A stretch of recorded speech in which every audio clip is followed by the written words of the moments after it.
তলানিতে অর্থনীতি,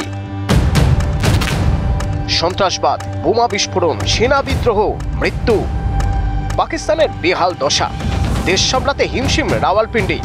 এরই মাঝে শান্তির দূত হিসেবে উঠে এলো পাকিস্তানের প্রাক্তন প্রধানমন্ত্রীর নাম। জেলবন্দি ইমরান খান নোবেল শান্তি পুরস্কারের জন্য মনোনীত হলেন।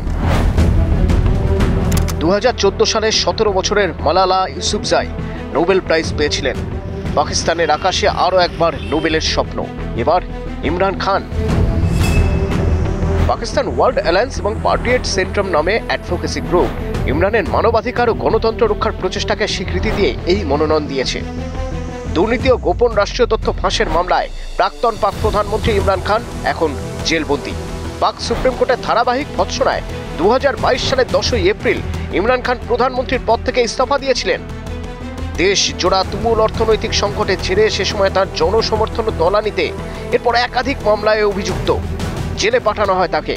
ইমরান অনুগামীদের অভিযোগ, পাক সেনার একাংশের চক্রান্তে মিথ্যে মামলায় তাকে ফাঁসানো হয়েছে। ইমরান খানের ইস্তফার পর গত 3 বছরে পাকিস্তানের মাটিতে অশান্তি ক্রমশ বেড়েছে। সন্ত্রাসবাদীদের বাড়বাড়ন্ত, বালুচ বিদ্রোহীদের আক্রমণে নাজেহাল দশা সাধারণ মানুষের। গত 3 বছরে পাকিস্তানের মাটিতে বেড়েই চলেছে লাশের গুনতি, বাতাস ভারী বারুদের গন্ধে। জনসমর্থন তলানিতে থাকা ইমরান খানের নাম আবার ঘুরপাক খাচ্ছে পাকিস্তানের রাজনীতির আকাশে। এর আগে 2019 সালে দক্ষিণ এশিয়ায় শান্তি প্রচারের প্রচেষ্টার জন্য ইমরান খানকে নোবেল শান্তি পুরস্কারের জন্য মনোনীত করা হয়েছিল। নোবেল শান্তি পুরস্কারের জন্য বিশ্বের বিভিন্ন প্রান্ত থেকে সুপারিশ করা যাদের নাম নরওয়ে নোবেল কমিটিতে মনোনয়ন পেয়েছে, সেই তালিকায় রয়েছে প্রাক্তন পাক প্রধানমন্ত্রী ইমরান খানের নাম।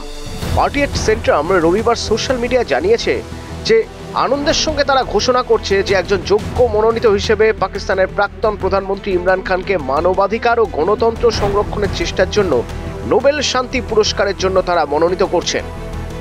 ইমরান মানেই 22 গজের লড়াই, ইমরান মানে বিপক্ষ ব্যাটসম্যানের ত্রাস, ইমরান মানেই বিধ্বংসী বলে উপড়ে ফেলা উইকেট, ইমরান মানেই অবসর ভেঙে পাকিস্তানকে বিশ্বকাপ ক্রিকেট জেতানোর ইতিহাস।